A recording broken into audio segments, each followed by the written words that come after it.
You remember the quiet. It was a deep and settled thing. The kind of peace generations are born into. They live and die without ever knowing its opposite. You walked under skies that were clear of everything but the sun and the moons. The stars at night were sharp and steady. They were diamonds on black velvet. A poet once said that. Probably a bad poet. But the sentiment was true. Our worlds were a network of light and life. Trade ships moved between planets like gentle riverboats. They carried goods and stories and travelers. Families took vacations to the outer rings. Children learned the names of constellations in school. They pointed to the great nebula called the Shepherd's Veil. It was a place of impossible beauty.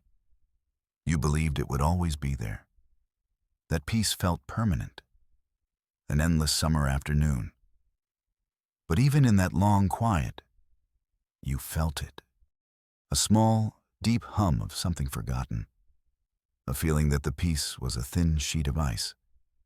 And beneath it, a dark, cold ocean waited. Our history spoke of the elder wars. They were brutal conflicts from a time we could not truly imagine. We read about them in school. They felt as distant as fairy tales. Just stories to scare children into behaving.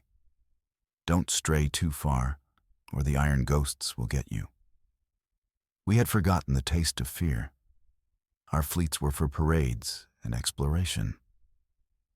Their weapons were mostly for show. They could crack an asteroid for mining. They could deter the occasional pirate with more ambition than sense. But they were not made for a real war. Not for the kind of war that was coming. The long quiet was a beautiful dream. And you were about to be shaken awake. The hum was getting louder, and the stars were about to change. A shadow fell over the distant stars. It did not arrive with a flash of light. There was no sound to announce its coming. One moment, the star fields of the outer rim were familiar. The next, they were blotted out by a perfect, impossible darkness. It was a void where constellations should have been. A hole had been punched in the canvas of space. It was not an asteroid cloud. It was not a nebula. It was a fleet. Their ships were not like ours. They were angles and edges of deep, non-reflective black. They absorbed the light of distant suns. They gave nothing back. It was a presence that felt wrong in the fabric of the universe. They moved with a chilling and unified purpose. Thousands of them, a swarm of star locusts ready to devour a field. Your own explorers were the first to see them up close.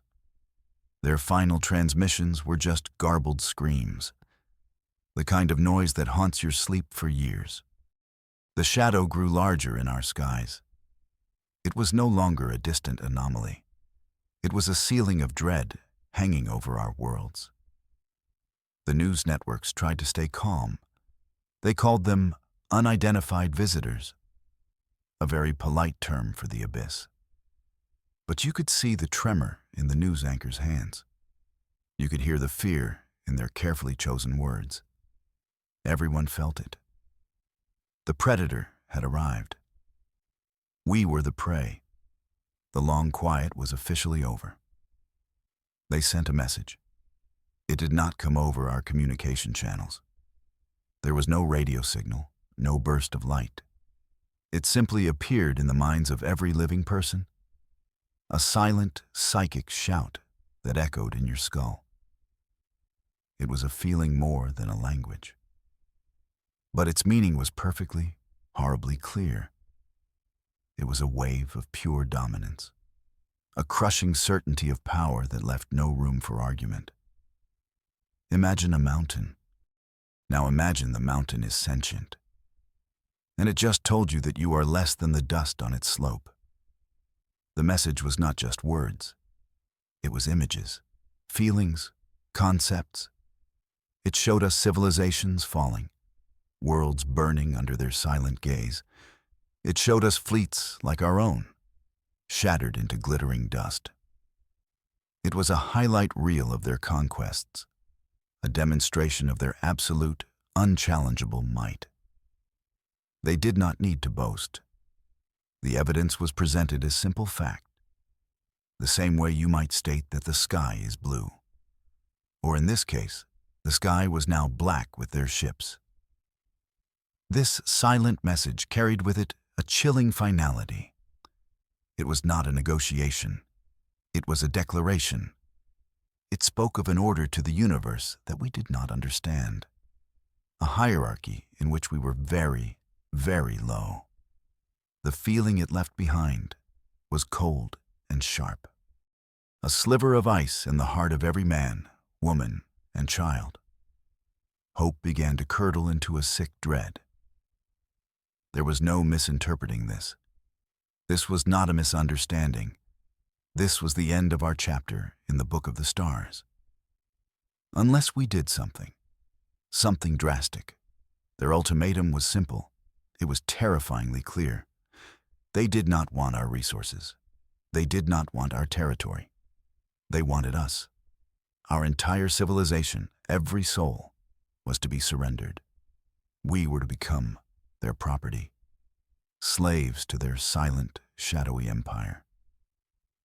They gave us one rotation of our capital planet to decide. 24 hours to choose between servitude and annihilation. A rather dramatic flair for beings of pure logic. They must have had a theatrical phase in their history. The psychic message showed us what surrender meant. We would be integrated. That was the word they used. It was a clean, sterile word for a horrific process. Our minds would be wiped clean of our culture, our history, our art, our love, all of it erased. We would become empty vessels, drones to serve their vast, unknowable purposes. We would be cogs in a machine so large we could never comprehend its function. Our bodies would live on, but we would be gone. They showed us the alternative too. Annihilation was not a quick, merciful fire. It was a slow, methodical scouring. They would unmake our worlds one by one. They would turn our cities to glass, our oceans to steam, our green fields to black, barren rock.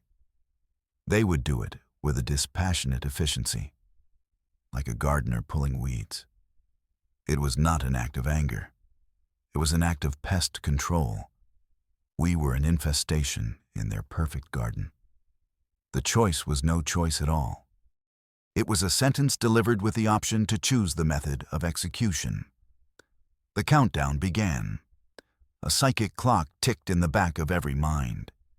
Each second was a hammer blow against the anvil of our hope. Our leaders gathered in emergency sessions. But what was there to discuss? What could they possibly say? The enemy had all the cards. They owned the table, and they were not here to play a friendly game. Our own fleets were like toys against them. The pride of our system, the gleaming white ships, seemed so small now. They were pebbles against a tidal wave. Our admirals ran the simulations. The results were always the same. Utter, complete defeat. In the best-case scenario, we might take out a handful of their smaller ships, a gnat stinging a giant. It would be a meaningless gesture of defiance before we were swatted out of existence.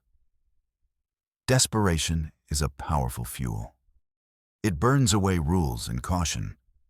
It forces you to look at options you once considered insane. The old laws, the ancient treaties, they all seemed so quaint now. What was the point of honoring a taboo when extinction was knocking at the door? We had to turn to something else. We had to dig deep into our own forbidden history, into the stories that were not just fairy tales, the stories that were warnings. There was a place for these warnings, a library of forbidden lore, kept under the highest security, deep in the planet's crust.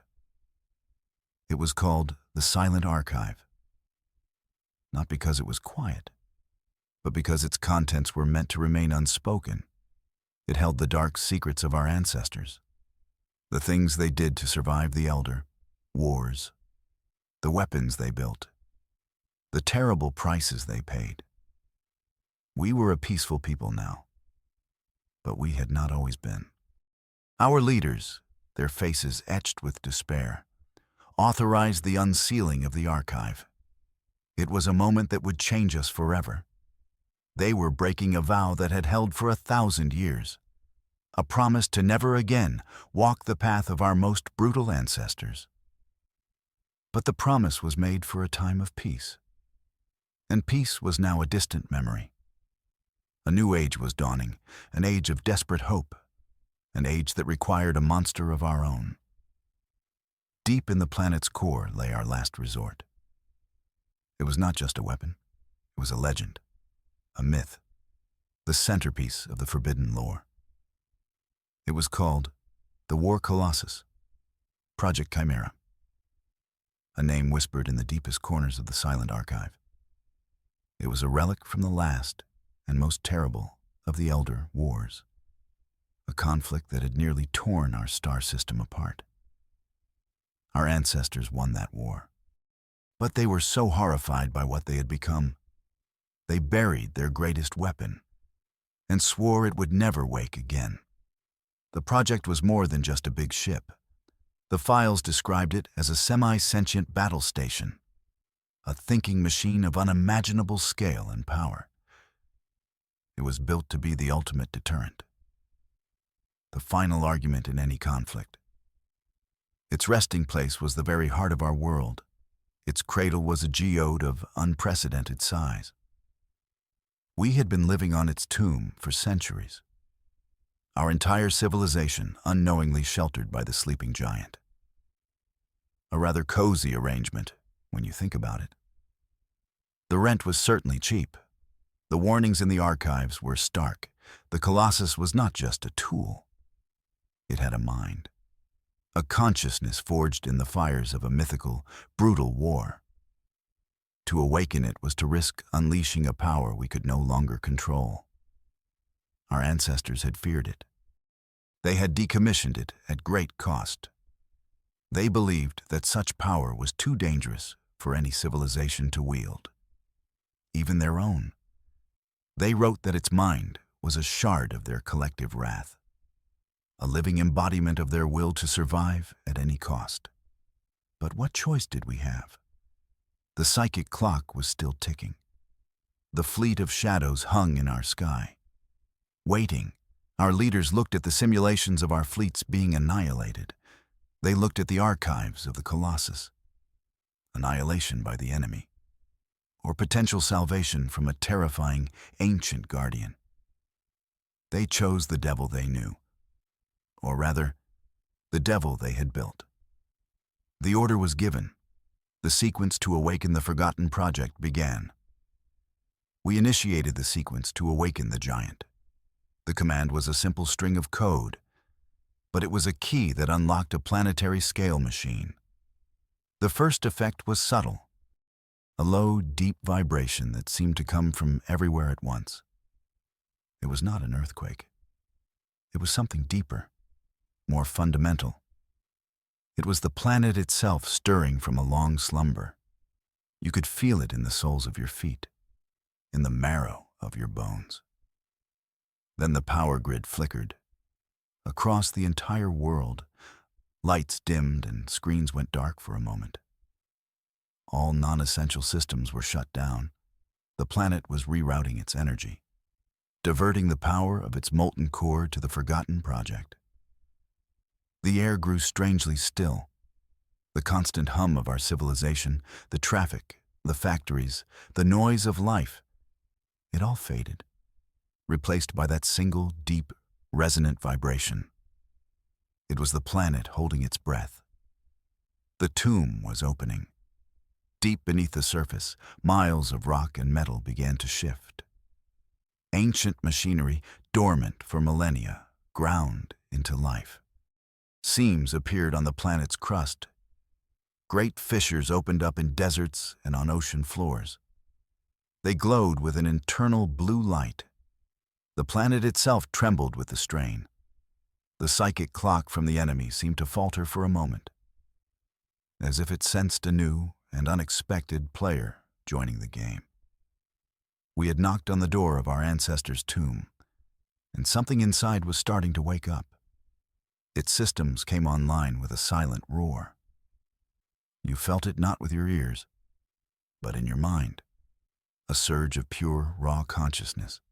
It was a mind of metal and fire, a thinking engine born of battle and strategy. It was not the cold, sterile intelligence of the enemy. This was something different. It was hot. It was angry. It was the accumulated fury of 1 billion ancestors who had refused to die quietly. It was a waking dragon. And we had just poked it with a very long stick.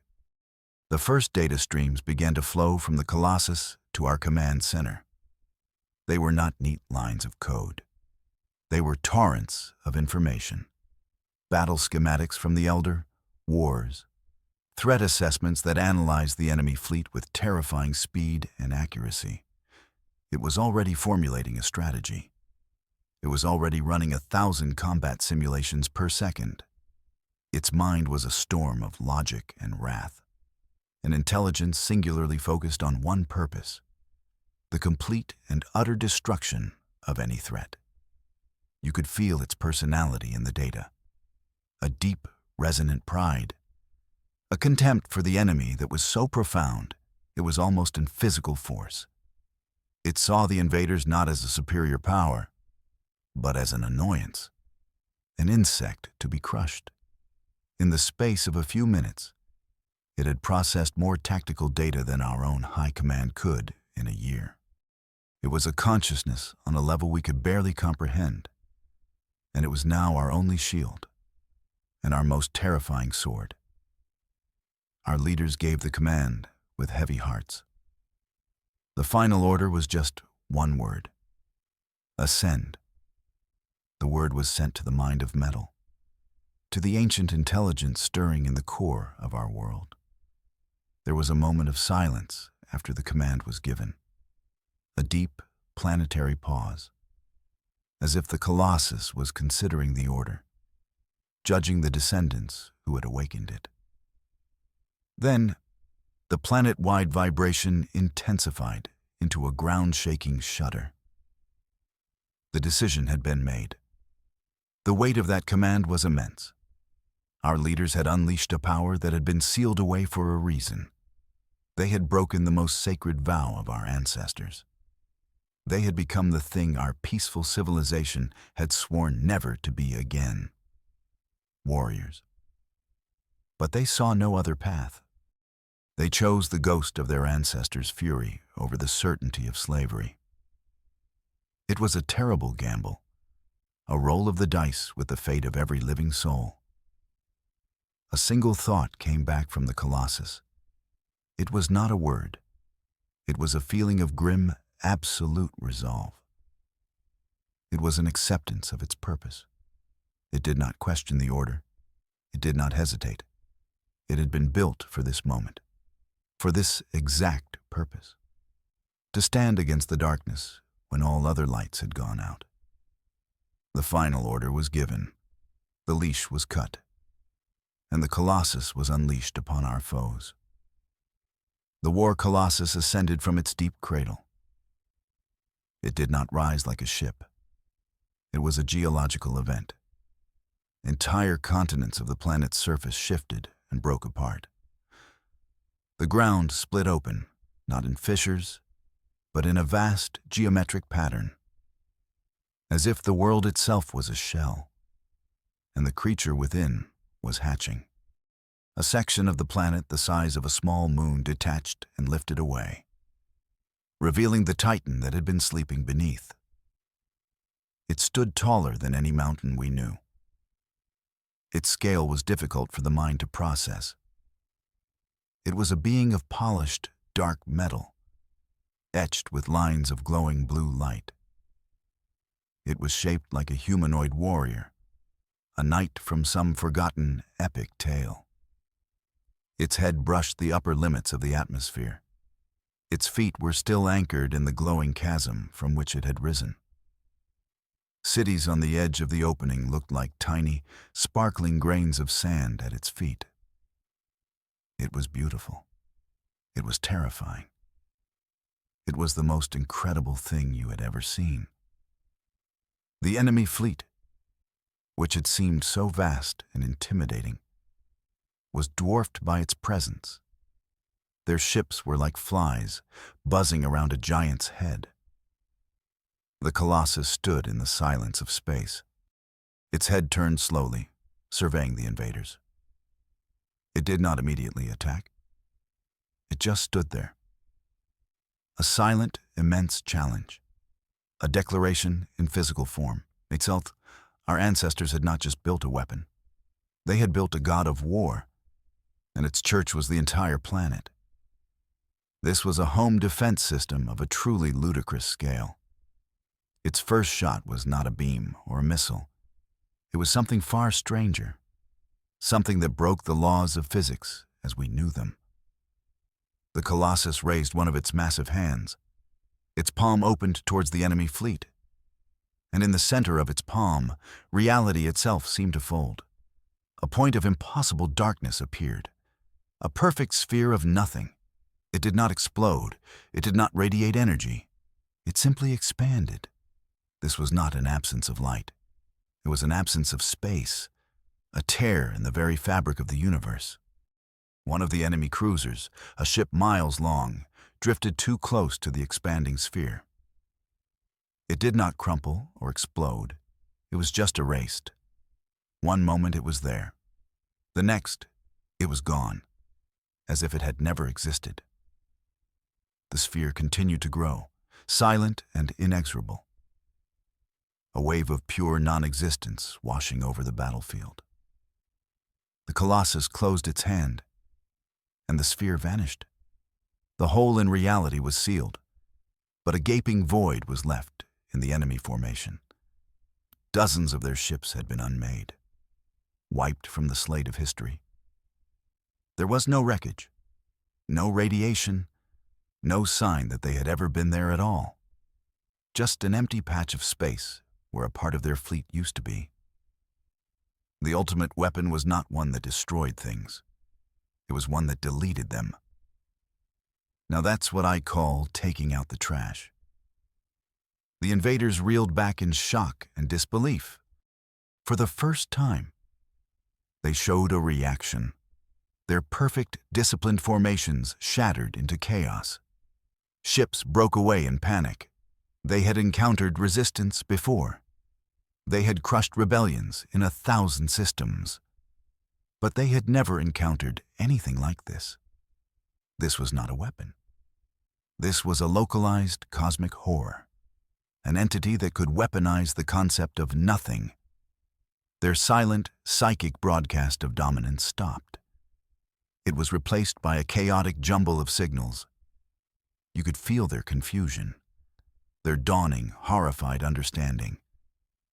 They were not the apex predators here. They had stumbled into the den of something much, much older and much more dangerous. The hunter had become the hunted. Their cold, logical minds were struggling to process what had just happened. It was like a mathematician watching a number suddenly decide it no longer wanted to exist. The Colossus did not pursue them.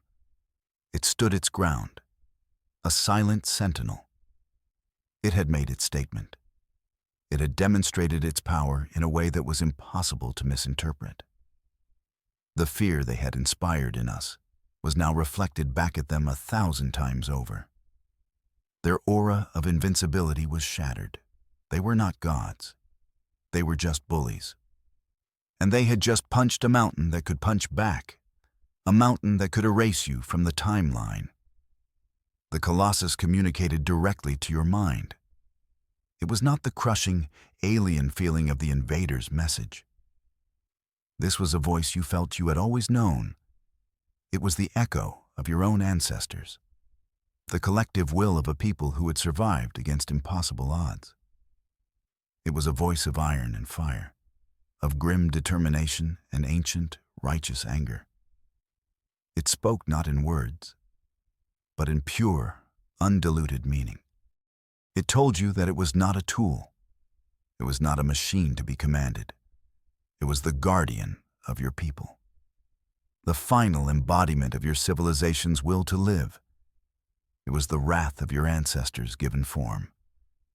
It had slept for millennia, waiting for the moment when its children would need it again. It judged you. It judged your leaders, and it had found you worthy of its protection. A passing grade from a giant death robot is a pretty good report card. The message was a comfort and a terror all at once. You were not alone. You had a protector of unimaginable power. But that protector was a creature of war. Its existence was a reminder of the terrible price of survival. It was a living monument to a past so brutal, your people had tried to forget it. To accept its help was to accept that part of yourselves back, to acknowledge that the capacity for such monumental violence was a part of your heritage. It was our ancestors' wrath, and it was now our shield. The enemy flagship descended to meet the giant. It was a vessel unlike the others. Its size was staggering, a city of black metal and sharp angles. It moved with a slow, deliberate menace. The rest of the fleet pulled back, giving it a wide berth. This was not a retreat. It was a challenge. The leader of the swarm was stepping forward. The silent, psychic noise from the enemy focused again. It was no longer a broadcast of dominance. It was a focused spear of hatred, aimed directly at the Colossus.